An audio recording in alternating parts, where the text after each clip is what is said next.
Salam dəyərli izləyicilər, 18 mart 2026-cı il İran Silahlı Qüvvələri ölkənin Ali Milli Təhlükəsizlik Şurasının katibi Əli Laricaninin öldürülməsinə cavab olaraq Təl-Əviv yaxınlığındakı Ben Gurion hava limanına İsrailin yanacaq doldurma təyyarələrinə zərbə endiriblər. Bu barədə Mehr Agentliyi ordunun mətbuat xidmətinə istinadən məlumat yayıb.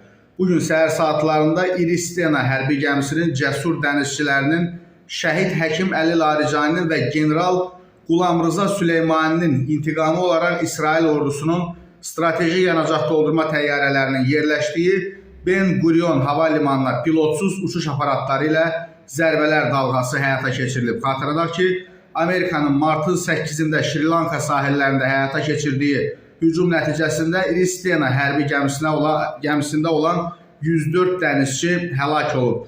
İsrail Hərbi Hava Qüvvələrinin martın 17-sinə keçən gecə hücumları nəticəsində isə İranın Ali Milli Təhlükəsizlik Şurasının katibi Əli Laricani və İslam İnqilabı Keşikçiləri Korpusunun Bəsic Müqavimət Qüvvələrinin komandiri Qulam Rıza Süleymani öldürülüb.